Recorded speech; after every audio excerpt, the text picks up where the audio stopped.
있은지 블레셋 들판에 있은지 7달이 되었을 때에 블레셋 사람들은 법궤를 이스라엘로 다시 돌려보내고자 했습니다.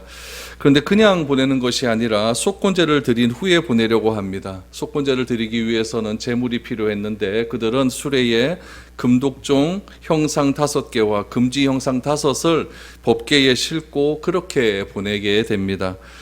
그리고 블레셋에 일어난 여러 가지 그런 재앙들이 진짜 하나님께서 내리신 재앙인지 아니면 우연하게 일어난 일인지 확인해 보고자 했습니다. 확인한 방법은 무엇이었냐면은 젖소 2마리를 가져오는 것이죠. 그래서 어미소와 송아지를 떼어 놓는 겁니다. 그래서 송아지는 집으로 돌려보내고 한 번도 수레를 메어보지 않는 젖소를 벳세메스로 보낸다라는 거죠. 그래서 이 젖소가 벳세메스로 가면 이거는 하나님의 섭리에 의해서 일어난 일이고, 또 젖소가 송아지에게로 가면 이건 우연히 일어난 일이다라고 이렇게 생각을 해서 이렇게 젖소를 이제 수레에 메고 보내기로 합니다. 그럼 여러분, 이 젖소가 어디로 가겠습니까? 여러분, 이 젖소가 당연히 가는 곳은 송아지에게로 가는 것이 맞겠죠. 송아지는 계속 울고 있는 것이고, 또 이 젖소가 벳세메스로 가는 길을 어떻게 알겠습니까? 우리도 처음 가본 길 잘 모르는데 이 소는 아무것도 모르는 상태에서 벳세메스로 어떻게 가겠습니까? 그러니까 이거 지금 이 블레셋 사람들은 하나님께서 내리신 이 재앙이 우연히 일어난 일이다라는 것을 지금 그렇게 믿고 싶었던 것이죠. 오늘 그 이후에 어떠한 일이 있었는지를 여러분들과 한번 살펴보면서 또 하나님께서 우리에게 주시고자 하는 말씀이 어떤지를 한번 생각해 보았으면 좋겠습니다. 우리 10절에서 12절 말씀 한번 보시기 바랍니다. 그 사람들이 그같이 하여 젖나는 소 2를 끌어다가 수레에 메우고 송아지들은 집에 가두고 여호와의 계와 및 금쥐와 그들의 독종의 형상을 담은 상자를 수레 위에 실으니 암소가 벳세메스 길로 바로 행하여 내래로 가며 갈대에 울고 좌우로 치우치지 아니하였고 블레셋 방배들은 벳세메스 경계선까지 따라가느니라 라고 그렇게 지금 성경은 우리에게 말을 하고 있습니다. 지금 블레셋 사람들이 있는 곳이 어디냐면은 에글론이죠. 에글론에 있는데 에글론에서 벳세메스까지는 약 14km 떨어진 그런 곳입니다. 그럼 14km를 소가 끌고 소가 지금 벳세메스로 향한다. 이거 신기한 일이에요. 굉장히 신기한 일이죠. 송아지는 집에서 지금 계속 어미를 찾아서 울고 있고, 어미소는 그 울음소리를 들었으면 어디로 가야 되는 것이 정상이냐면 송아지 있는 곳으로 가는 것이 정상이죠. 그런데 이 소가 어디로 가냐? 벳세메스로 가기 시작을 합니다. 한 번도 수레를 메모지 않는 이 소 2마리가 발을 맞추어 갔다라고 이야기하죠. 소를 몰고 가는 사람도 없습니다. 그냥 소 스스로가 벳세메스로 그렇게 걸어가고 있는 겁니다. 수레를 끌어본 적도 없고 벳세메스로 가본 일도 없습니다. 송아지는 계속해서 웁니다. 그런데 젖나는 어미소는 벳세메스로 가는 길에 어떻게 이야기하냐, 12절에 보니까 울고 좌우로 치우치지 아니하였다라고 이야기합니다. 그래서 어디까지 가냐? 벳세메스 경계선까지 가게 되었다라고 말을 합니다. 그 광경을 누가 목격했느냐? 블레셋 사람들이 목격했다라고 기록을 하고 있죠. 여러분, 이것은 있을 수가 없는 일입니다. 있을 수가 없는 일이에요. 블레셋 사람들이 이렇게 미신적인 일을 한 이유는 지금 블레셋 땅에서 일어나고 있는 일들이 하나님에 의해서 일어난 일이다라는 것을 믿고 싶지 않았기 때문에 그렇습니다. 만약 그 일이 하나님 때문에 일어난 일이다라고 하면 자신이 섬기고 있는 다곤 신보다 하나님이 더 우위에 있는 것 아니겠습니까? 그러니까 이건 우연히 일어난 일이어야 우연히 일어난 일이었다. 우연히 지금 독종이 일어났다라고 생각을 해야 자기들이 그래도 우월감에 있을 수가 있다는 이야기죠. 근데 지금 자기들이 정해놓고 이 소들이 벳세메스로 가버리니까 이거 얼마나 지금 심각한 일이 발생하게 된 것입니까?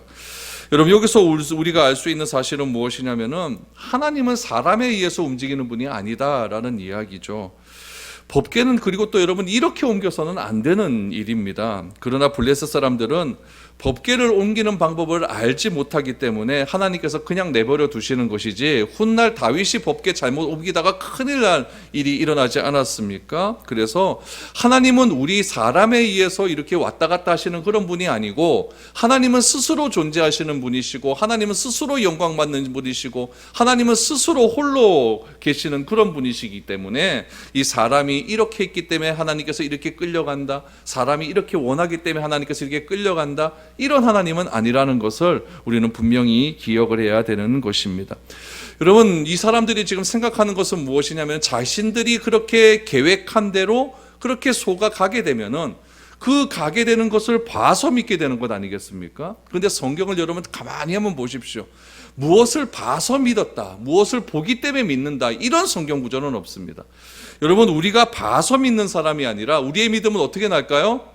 들음으로 납니다. 들음으로. 그래서 로마서 10장 17절 말씀에 보면은 믿음을 이렇게 설명을 하고 있죠. 그러므로 믿음은 들음에서 나며 들음은 그리스도의 말씀으로 말미암느니라 라고 말을 합니다.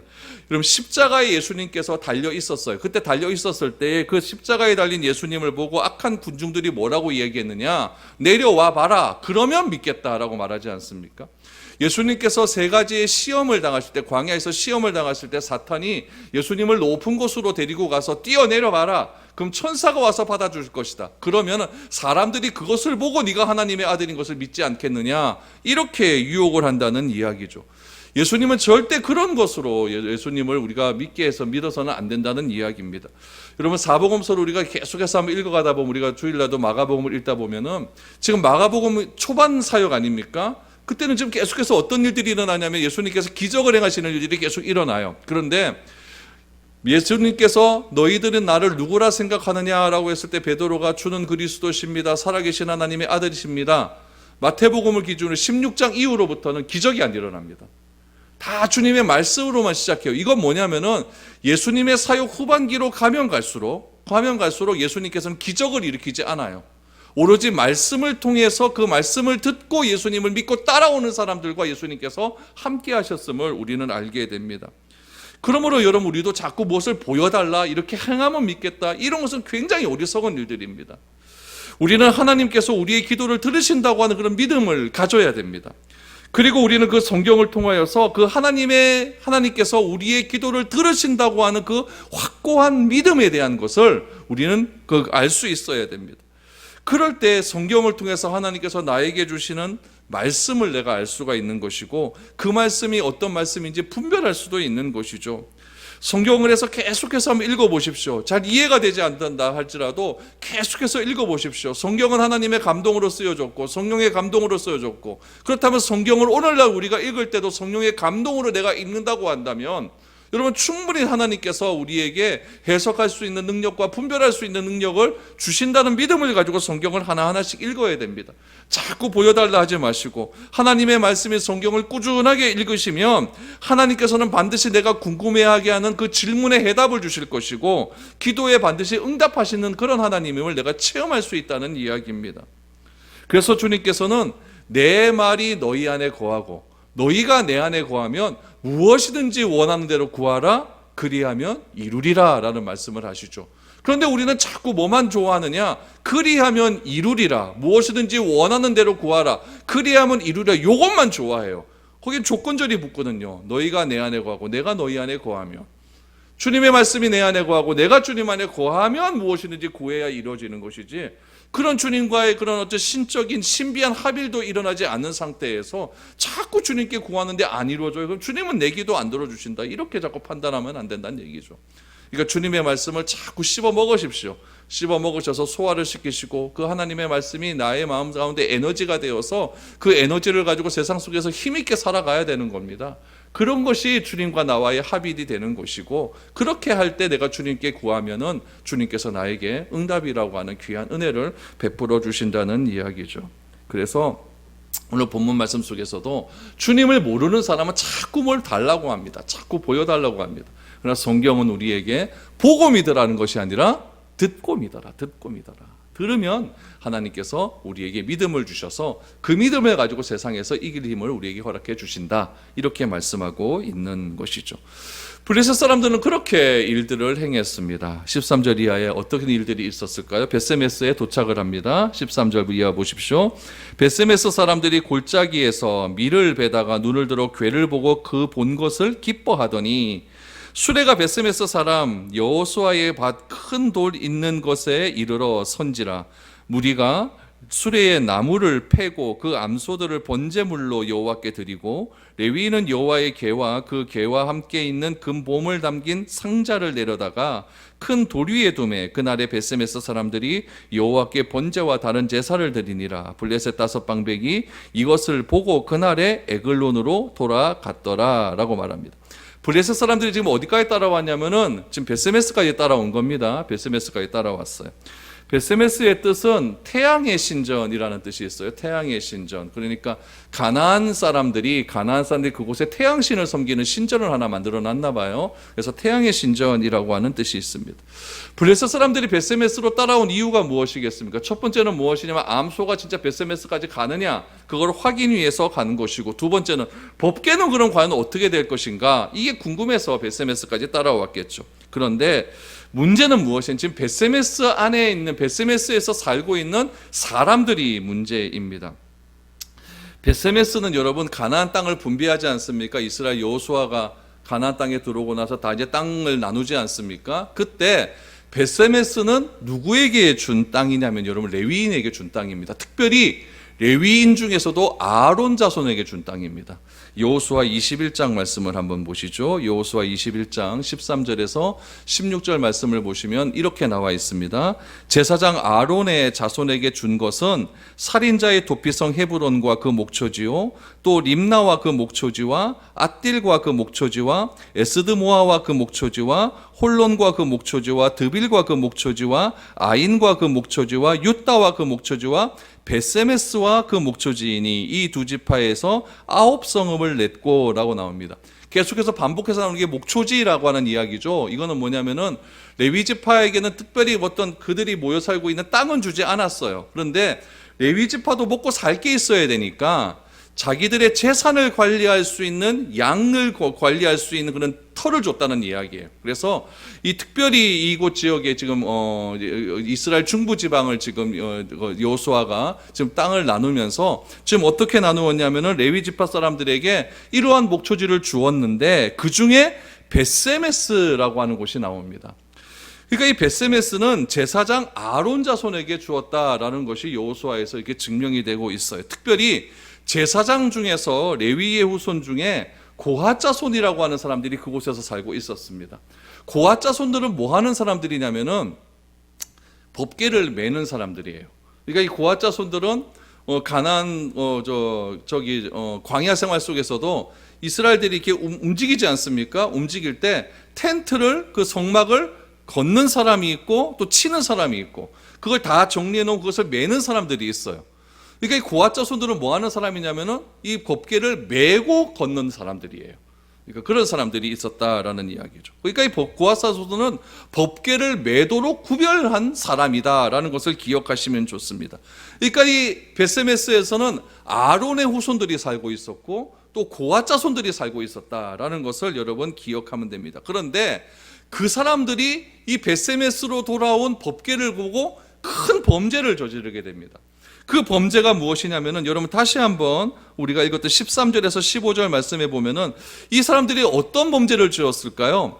일단 이 사람들이 베세메스에서 밀을 베고 있다가 목초지에서 밀을 베고 있다가 법궤가 온 것을 보고 크게 기뻐합니다. 기뻐했는데 무엇을 어떻게 하느냐? 15절 말씀에 보니까 14절 하반절의 말씀에 보니까 그 암소들을 뭘로 드렸다? 번제물로 드렸다라고 나옵니다. 이것이 잘못된 거예요. 여러분 레위기 1장 3절 말씀을 한번 보십시오. 레위기 1장 3절에 보면 번제에 대한 제물을 이렇게 이야기합니다. 1장 3절에 보니까 그 예물이 소의 번제이면 흠없는 수컷으로 회막문에서 여호와 앞에서 기쁘게 받으시도록 드릴지니라 라고 나옵니다. 그러니까 이 번제물은 뭘로 드려야 되냐면은 암소로 드리면 안 돼요. 번제는 반드시 숫소로 드려야 됩니다. 또 하나, 번제물이 드리는 장소가 나옵니다. 어디서 드려야 되느냐? 회막 문 앞에서 드려야 돼요. 근데 이 브엘세바 사람들은 어떻게 드렸느냐? 베세메스 사람들은 어떻게 드렸냐면은 그냥 블레셋 사람들이 가지고 온 암소를 잡아다가 번제물로 드리게 되었다는 이야기죠. 그러니까 여러분, 블레셋 사람들이 어미소를 이렇게 새 술에 메고 이렇게 온 것은 그냥 단순히 미신적인 행위로 왔다는 이야기예요. 미신적인 행위로 온 것이고, 그런데 이 벳세메스 사람들 어떻게 했느냐? 그 미신적인 행위로 가지고 온 이 암소를 어떻게 했느냐? 번제물로 드렸다는 이야기예요. 만약에 블레셋 사람들이 지금 뭐 속건제로 드린다고 해서 뭐 금쥐를 5개 만들고 또 독종을 5개 만들어서 그걸로 번제 속죄물로 드린다, 뭐 이거는 이해가 되는 거예요, 하나님이. 왜냐하면 모르니까요. 모르는데 왜 하겠습니까? 하나님께서 그거 갖고 뭐라 그러지는 않습니다. 그러나 아는 사람이 이러면 조금 문제가 돼요. 특별히 이 벳세메스에서는 누가 살았다고요? 아론의 후손이 살고 있었습니다. 얘네들은 뭐 하는 사람들은 제사 집례를 하는 사람들 아니겠습니까? 이 사람들이 지금 제사에 대해서 전문가라는 이야기예요. 제사에 관한 한 전문가들이 지금 제사의 법도를 어기고 있다는 이야기입니다. 그럼 벳세메스 사람들이 정상적으로 하려면 어떻게 해야 되느냐? 원래 이 성막이 어디에 있었냐? 실로에 있었잖아요. 근데 실로가 블레셋과의 전투에서 실로에 있는 장막이 다 무너졌거든요. 그럼 해야 될 일이 무엇이냐? 법궤가 왔으니까 실로에 있는 장막을 먼저, 성막을 먼저 재건해야 돼요. 재건을 하고 법궤를 그 지성소에 가져다 놓은 뒤에 번제를 드려야 되는 것이 맞는 것이죠. 그런데 이 벳세메스 사는 레위인들은 어떻게 했느냐? 그렇게 하지 않습니다. 그냥 암소를 가지고 그렇게 번제를 드린다는 이야기죠. 이스라엘의 예배를 책임지고 있는 레위인들이 이런 일들을 하고 있는 것이죠. 이건 뭐냐면 제사의 모든 의식을 잃어버렸다라는 것이죠. 왜 이렇게 되었을까요? 여러분, 우리가 어떤 대상이 있어요. 어떤 대상이 있고 그 대상을 사랑하거나 존경하게 되면은 그 대상에 대해서 어떤 우리가 반응을 보여야 되냐면은 정교한 반응을 보여야 됩니다. 그건 다시 말하면 무엇이냐면은 여러분, 섬세한 반응을 보여야 된다는 거예요. 대상에 대해서 내가 대상을 사랑하고 대상이 존경스러운데 그 대상에 대해서 정교함과 섬세함이 떨어졌다라고 하는 것은 무엇이냐면은 그 대상을 경홀히 여기는 거예요. 여러분, 연애하는 애들 가만히 보면요, 그 연애하는 애들 좋거든요. 그러니까 아침에 일어나면 아침 무었나 이거부터 해. 뭐 먹었는데 이거, 그거 뭐 먹은 거고 뭐 그래 중요합니까? 근데 걔네들은 그렇게 하거든. 왜냐하면 그거 사랑하니까. 사랑하니까 섬세하게 하나하나를 다 궁금해하는 것이죠. 우리 예배의 대상은 누굽니까? 하나님이에요. 그럼 하나님에 대한 경홀히 여기는 마음이 없으려면 무엇이냐면은 하나님이 하시는 대로 진지하게 해야 된다는 이야기예요. 섬세하게 해야 된다는 이야기예요. 그런데 그 예배의 대상이신 하나님을 경홀히 여기는 건 뭐냐면 지금 자기 마음대로 예배 드리는 겁니다.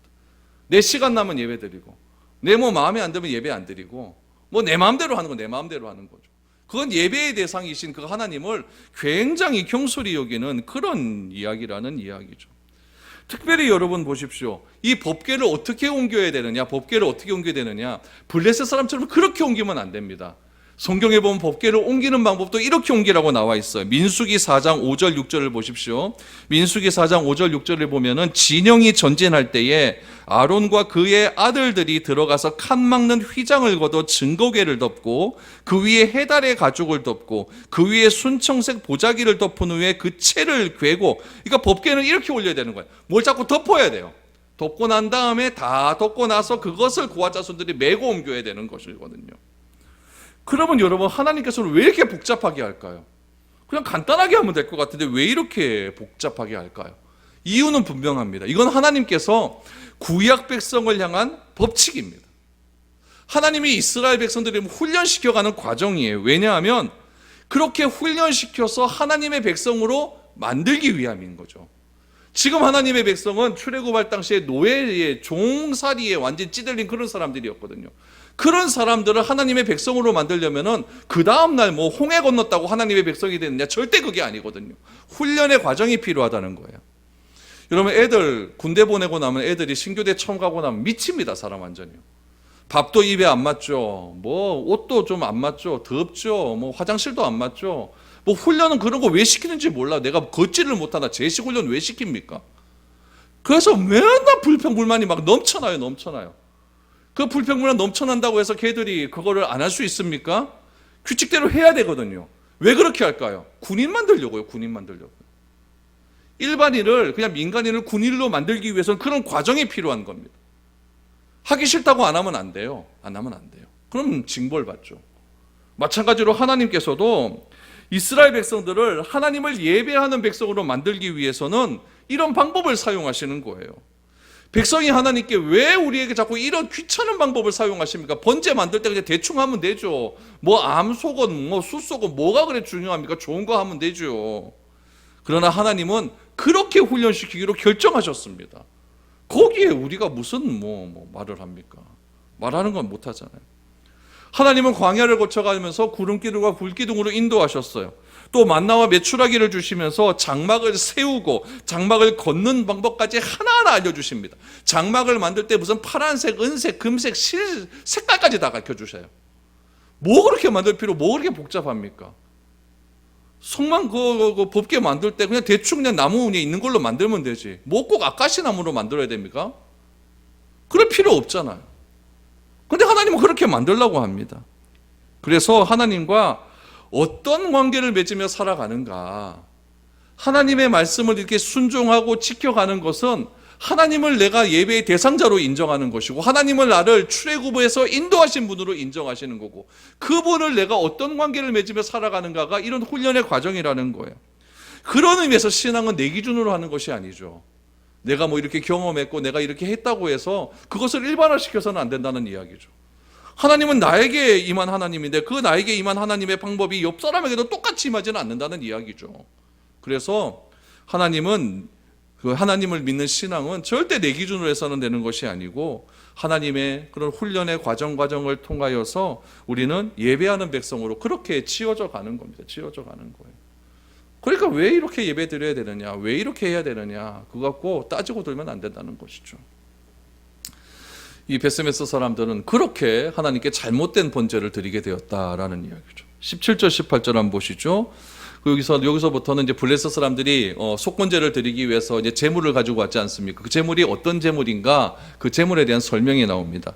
블레셋 사람이 여호와께 속건제물로 드린 금독종은 이러하니 아스도를 위하여 하나요, 가사를 위하여 하나요, 아스글론을 위하여 하나요, 가드를 위하여 하나요, 에글론을 위하여 하나이며 드린 바 금쥐들은 견고한 성읍에서부터 시골의 마을에까지, 그리고 사람들이 여호와의 궤를 큰 돌에 이르기까지 다섯 방백들에게 속한 블레셋 사람들의 모든 성읍들의 수대로였더라. 그 돌은 베세메스 사람 여호수아의 밭에 오늘까지 있더라라고 말을 합니다. 그러니까 쥐를 5개 만든 것은, 금독종을 5개 만든 이유는 뭐라고요? 블레셋은 5개의 성읍 아닙니까? 5개의 성읍이 개별적으로 있다가 전쟁할 때는 딱 뭉친다고 하지 않았습니까? 그러니까 5개의 성읍을 위해서 5개의 독종을 만들었고, 금지들은 견고한 성읍에서부터 시골의 마을에까지 이렇게 독종이 이르게 되었으니까 그거를 위해서 이렇게 만들었다라고 말을 합니다. 법궤가 가는 곳마다 독종이 퍼졌다는 이야기죠. 그리고 법궤를 올려놓은 돌이 여호수아의 밭에 있다라고 증거를 하죠. 이게 증거가 되는 겁니다. 그래서 돌을 볼 때마다 사람은 이 돌이 이곳에 놓인 이유를 알게 되는 것이죠. 이스라엘 백성들의 후손들이 왜 여기에 이게 돌이 있습니까? 라고 말하면 그런 얘기를 하는 거예요. 그런 이야기를.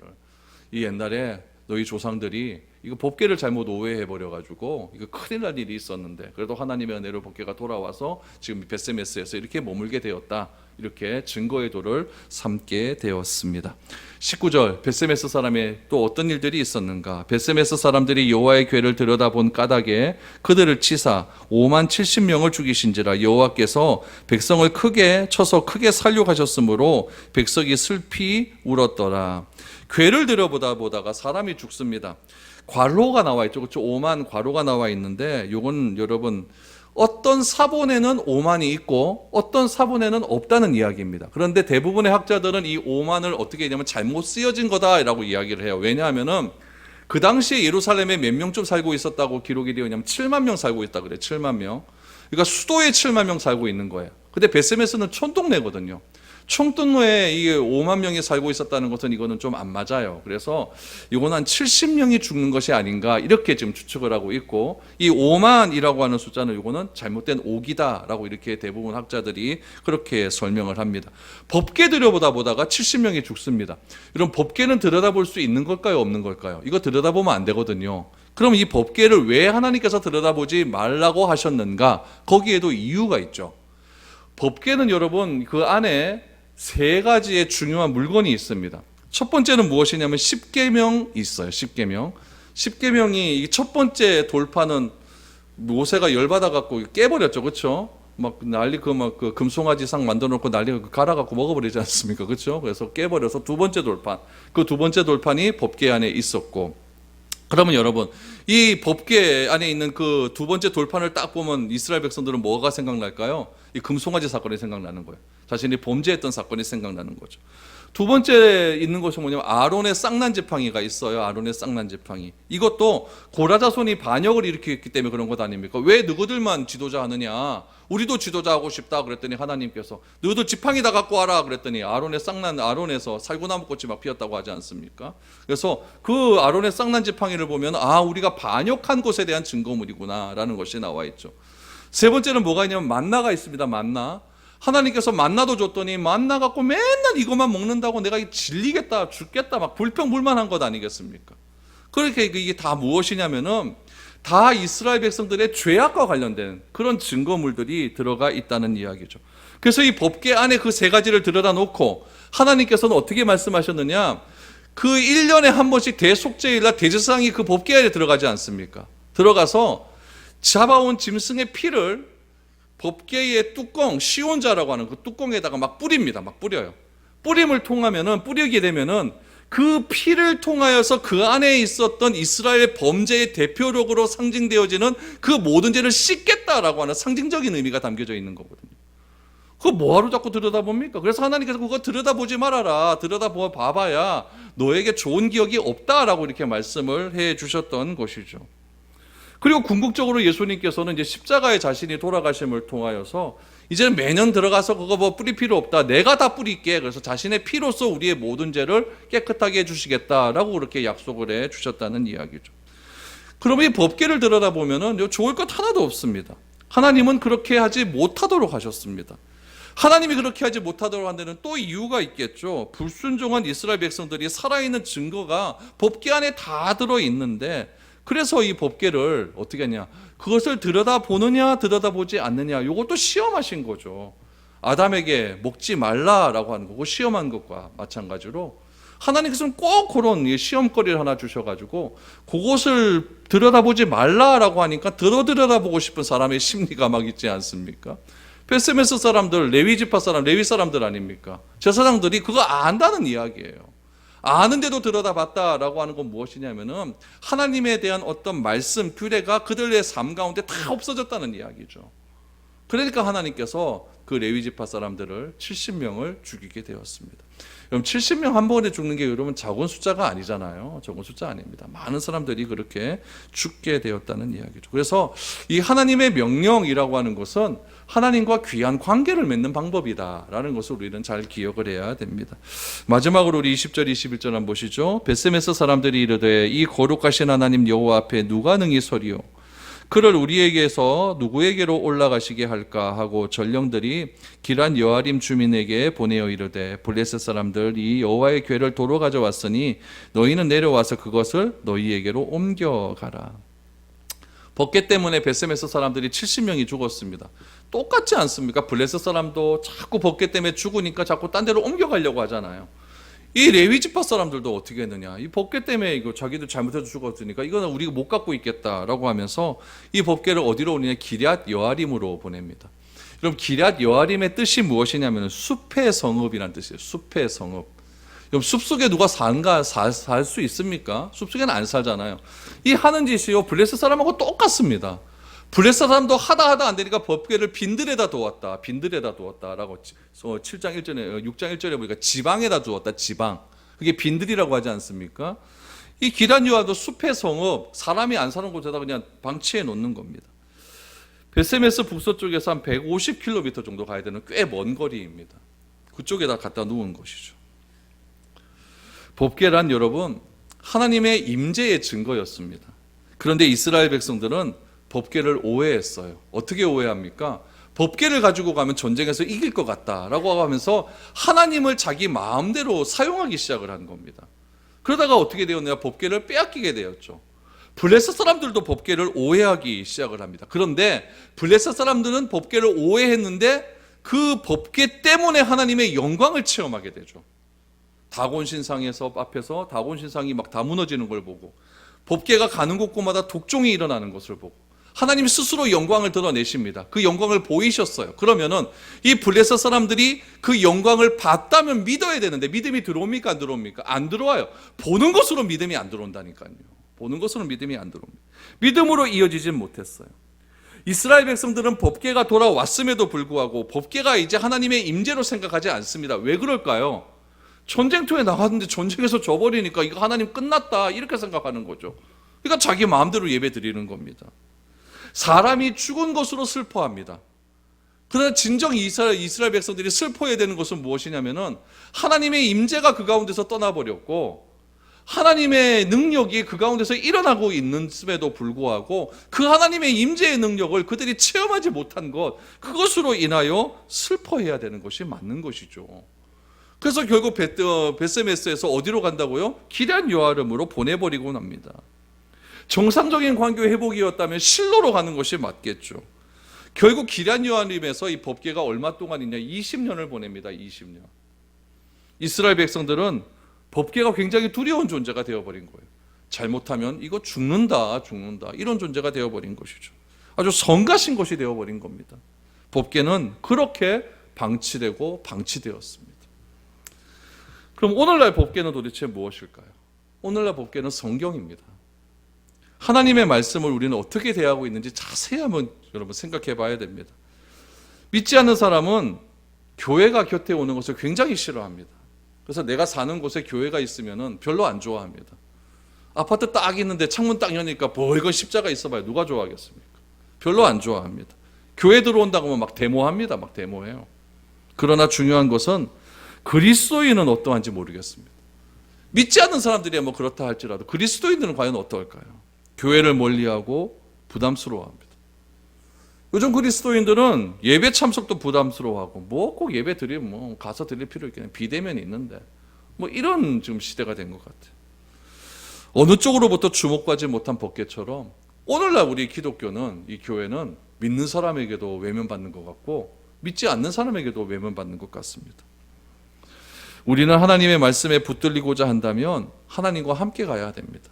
내가 말씀을 멀리하면 기럇 여아림의 법궤를 두고 방치한 이스라엘 백성들과 다를 것 하나도 없다는 이야기예요.